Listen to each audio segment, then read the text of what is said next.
Siamo tornati in diretta e come annunciato pronti per parlare di referendum e diamo il benvenuto a Cittadella la Radio e Cittadella TV alla dottoressa Maria Alessandra Leone della Giunta Esecutiva dell'Associazione Nazionale Magistrati. Buongiorno, ben trovata. Buongiorno a lei, buongiorno ai radio e telespettatori.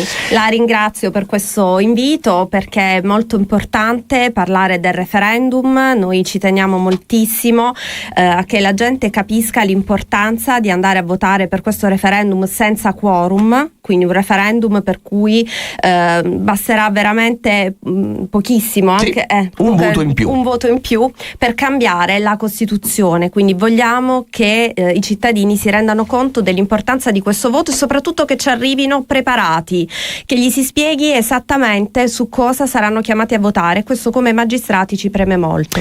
Allora, partiamo proprio dall'inizio. Allora, come magistrati, ma anche diciamo con un fronte più ampio in qualche modo che coinvolge il comitato del no, perché dovremmo votare no a questa riforma voluta dal ministro Carlo Nordio? Perché non è una riforma della giustizia. Sento tanto parlare e vedo che in realtà non è chiaro su cosa esattamente gli italiani sono chiamati a votare. Vedo molta confusione, invece vorrei fare un po' di chiarezza. Noi non siamo chiamati a votare una riforma che andrà realmente a migliorare la giustizia. È una riforma della magistratura e sono due cose diverse. La giustizia non cambierà.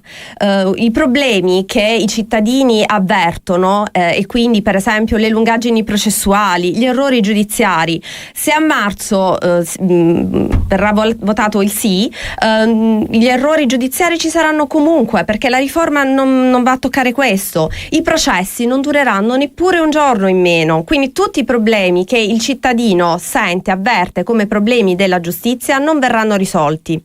E un'altra cosa che vorrei dire, perché le cose vanno dette bene, vanno spiegate bene, questa riforma costituzionale non è una riforma a costo zero, è una riforma costosissima.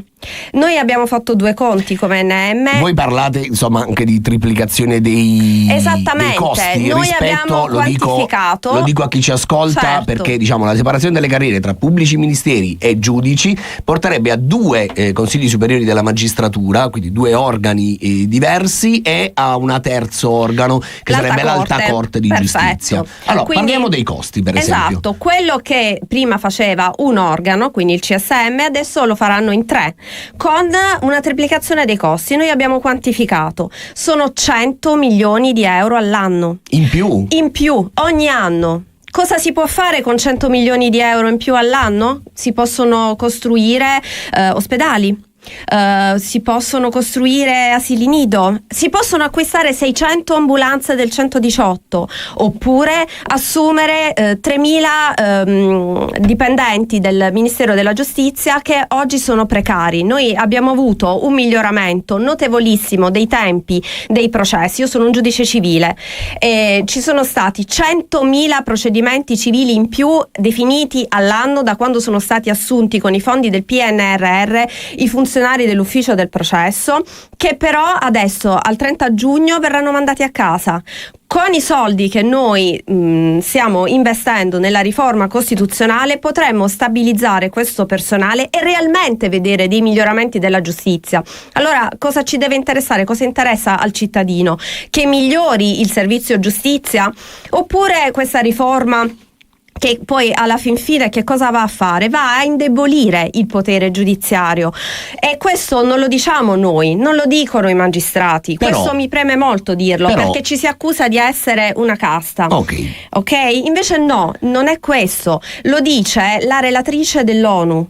Prima di arrivare alla relatrice dell'ONU però Però oggettivamente il fatto che, come una parte del no racconta, il PM sarà sottoposto all'esecutivo, non sta scritto da nessuna parte. Assolutamente no, mi sarei meravigliata del contrario.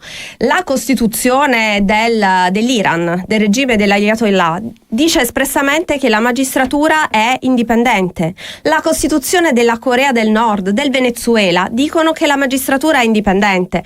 Noi non ci dobbiamo preoccupare di quello che è scritto, ma di quello che non è scritto. la Costituzione è stata pensata da dei giganti del diritto come Calamandrei, come Moro, come Togliatti. Noi stiamo andando a modificare una Costituzione pensata da loro con lo scopo di tutelare l'indipendenza della magistratura, ponendo tutta una serie di barriere costituzionali a difesa dell'indipendenza del potere giudiziario. E che cosa otterremo alla fine?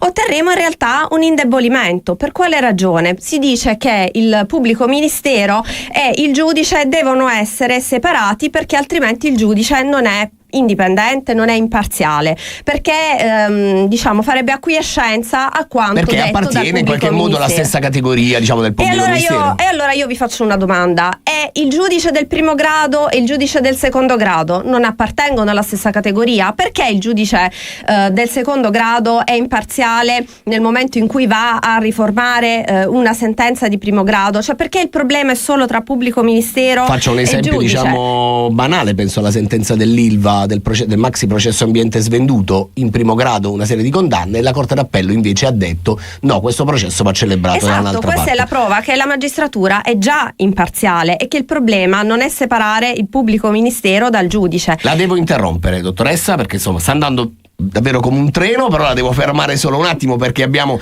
qualche minuto di pubblicità, ma torniamo per ascoltare tutte le altre ragioni del no con la dottoressa Maria Alessandra Leone della GES dell'ANM. Restate con noi.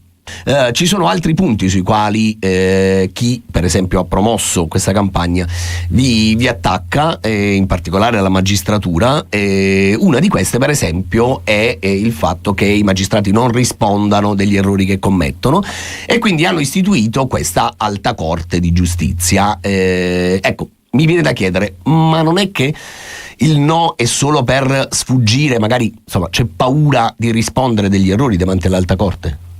Mi piace molto questa domanda. Grazie. Grazie. Allora, no, i magistrati non hanno paura di essere sanzionati perché lo sono già. La sezione disciplinare del CSM è molto rigida.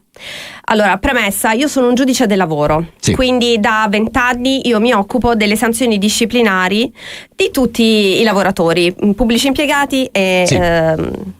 Lavoratori privati. E vi posso dire che il nostro sistema disciplinare è un sistema molto severo, ci sono tante condanne ogni anno, se le paragoniamo alle altre categorie sono un numero di condanne superiore, se le paragoniamo alle condanne dei magistrati in altri paesi ai quali stiamo guardando in questo momento come la Francia, la Spagna, sono superiori. Magari il cittadino non lo percepisce perché le sanzioni disciplinari sono tante, si va dall'ammonimento al blocco della retribuzione, dell'anzianità di servizio. Non è che chiunque sbaglia viene radiato dalla magistratura, quindi magari il cittadino non lo percepisce, ma il magistrato viene già pesantemente sanzionato.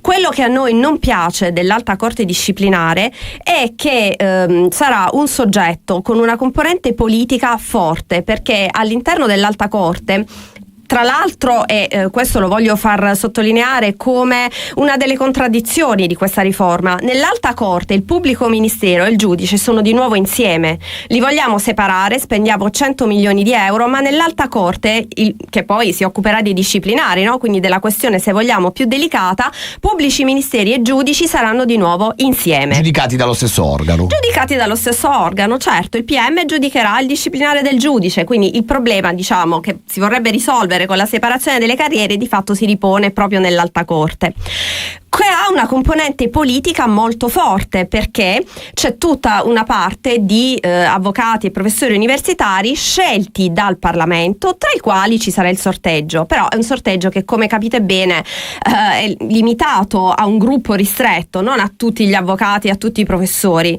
quindi come casca bene il Parlamento, no? Perché si sceglie i suoi. Lo stesso non vale per la componente togata. Questo che cosa porterà? Porterà, secondo noi, a un giudice che sarà, non dico impaurito, ma prudente, perché sa che potrà essere giudicato non per gli errori che fa, ma per le decisioni scomode che prende. Il sorteggio però non garantisce in qualche modo equità, cioè rispetto, per esempio, molti attaccano la nascita di correnti, in realtà fino all'era berlusconiana nessuno sapeva neanche dell'esistenza delle correnti in magistratura, poi è diventato un caso. Il sorteggio non mette da questo punto di vista come dire, tutti sullo stesso livello? Allora, lei affiderebbe le scelte importanti della sua vita al caso? Lei darebbe i suoi soldi a un consulente finanziario scelto a sorte?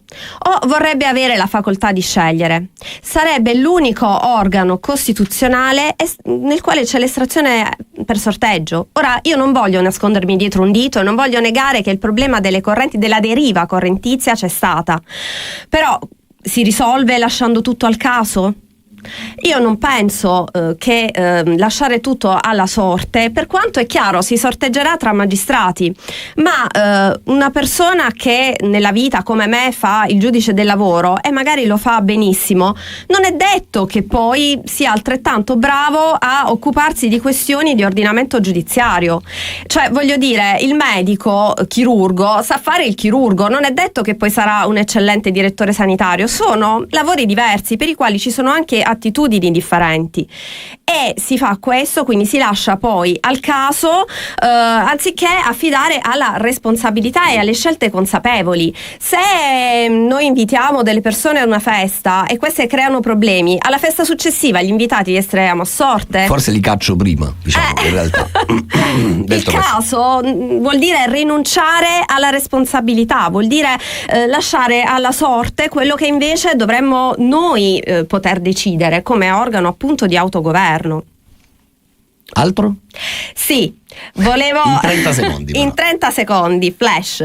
Sono un giudice del lavoro a Taranto. Mi sono occupata all'inizio della mia carriera della Palazzina LAF. La Palazzina LAF è là dove è stato creato il mobbing in Italia, sì, perché un pubblico ministero e un giudice coraggiosi hanno interpretato le norme in maniera estensiva, creando questa nuova figura giuridica che non era normata. Mi chiedo, oggi un giudice avrebbe fatto una scelta così coraggiosa, così innovativa con questa riforma? E lo chiedo al telespettatore: volete un giudice prudente o un giudice che faccia vera giustizia? A voi la scelta. Bene, grazie a Maria Alessandra Leone per essere stata con noi, la dottoressa Leone, ricordiamo, della giunta esecutiva dell'ANM distrettuale Lecce, che comprende Taranto, Brindisi e Lecce. Perfetto. E insomma, grazie per averci raccontato le ragioni grazie del a voi no. di questo spazio.